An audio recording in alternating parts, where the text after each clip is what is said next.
Hi friends, मैं हूं SK और टेक्नोसेंस में आप सबका स्वागत है। दोस्तों, कुछ दिन पहले मैं डॉजी साउंड का ये 120 वाट साबवूफर का अनबॉक्सिंग रिव्यू और साउंड टेस्ट किया था।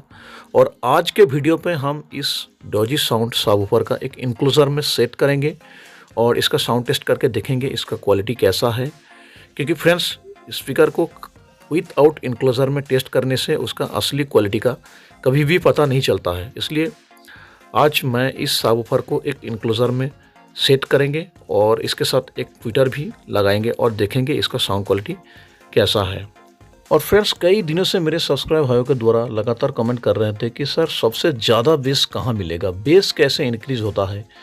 तो यानी मुझे ऐसा लग रहा है कि मेरे जितने भी सब्सक्राइबर भाई हैं उनमें से ज़्यादातर मेरे भाइयों को बेस बहुत पसंद है और बेस सबको ही पसंद है। तो इसलिए क्यों ना आज इस साबवूफर को एक इनक्लूजर में सेट किया जाए और इससे कितना बेस निकलता है उसको टेस्ट किया जाए। तो चलिए दोस्तों, इस साबवूफर को हम इस इनक्लूजर में सेट करेंगे। और इस इनक्लूजर का हाइट है 18 इंच, डेप्थ इसका 14 इंच और वाइड है इसका 11 इंच। तो फ्रेंड्स, इस साबवूफर को इस इनक्लूजर में हमने सेट कर लिया और इसका सारा वायरिंग हो चुका है। वायरिंग बिल्कुल सिंपल है, प्लस माइनस देख कर लगाइएगा। फिलहाल मैं यहाँ पे कोई भी क्रॉसओवर नेटवर्क यूज नहीं कर रहा हूँ, सिर्फ ये जो ट्विटर यूज किया हूँ मैं यहाँ 60 वाट 4 ओम्स स्वीटन का ये ट्विटर है। यहाँ पे एक मैं 4.7 माइक्रोफैट 63 वोल्ट का मैं कैपेसिटर यूज कर रहा हूँ। इससे ट्विटर का जो फ्रीक्वेंसी है वहाँ पे सिर्फ हाई फ्रीक्वेंसी जाएगा, लो फ्रीक्वेंसी ट्विटर पे नहीं जाएगा और ट्विटर उड़ने से बच जाएगा। और इसको मैं डायरेक्ट कनेक्शन किया हूँ। आप चाहे तो डॉजी साउंड का वेबसाइट पे जाके इसके लिए अलग स्पेशली क्रॉसओवर नेटवर्क भी हैं, आप उसको यूज कीजिएगा। इसके साथ और भी बेटर क्वालिटी का साउंड आउटपुट आपको सुनने को मिल जाएगा। तो फ्रेंड्स देखिए, यहाँ पे ऑल ओवर ये स्पीकर बॉक्स बन के रेडी हो चुका है। और साउंड टेस्ट के लिए हम यहाँ पे साउंड किंग SK25000 ये एम्पलीफायर यूज करूँगा। और फ्रेंड्स, ये एक बहुत ही बेहतरीन एम्पलीफायर है, इसका परफॉर्मेंस और साउंड क्वालिटी बहुत अच्छा है। मैं पहले भी इसका टेस्ट कर चुका हूँ।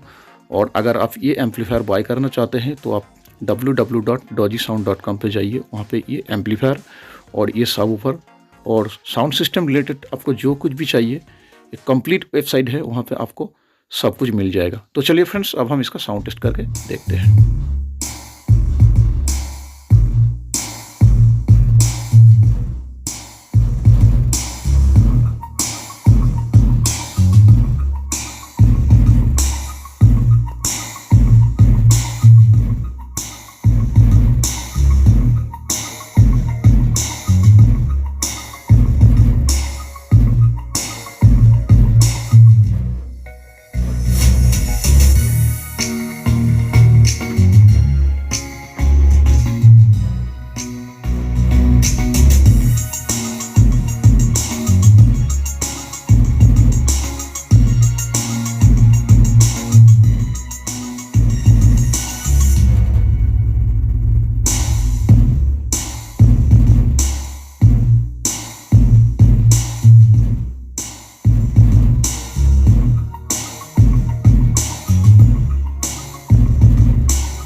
तो फ्रेंड्स, आपने देखा डॉजी साउंड इस साबवूफर का साउंड टेस्ट, जो बहुत ही ज़्यादा लाउडनेस यहाँ पे हम सबको सुनने को मिला है। और इसका साउंड बहुत ही ज़्यादा अंदर और बाहर की ओर कर रहा था। और एम्पलीफायर का वॉल्यूम सिर्फ 25% पे ही था और ये एक ही साबवूफर पे इतना बेस मिल रहा था। दोस्तों, अगर आप 2 साबवूफर यूज करेंगे और 2 इनक्लूजर में इसको सेट करेंगे तो और भी बेहतरीन साउंड आउटपुट आपको सुनने को मिल जाएगा। और दोस्तों, अगर आप इस टाइप का साबवूफर से कोई स्पीकर बॉक्स बनाना चाहते हैं तो कृपया इस बात को ध्यान में ज़रूर रखिएगा। इस साबवूफर के साथ मिड रेंज और ट्विटर लगाना बहुत ही ज़रूरी है, नहीं तो इसका असली साउंड आउटपुट आपको सुनने को नहीं मिलेगा। साबवूफर का काम ही है सिर्फ लो फ्रिक्वेंसी को प्रोड्यूस करना, और जो ऊफर का काम है लो, मिड और हाई इन तीनों फ्रिक्वेंसी को एक बैलेंस करके निकलना।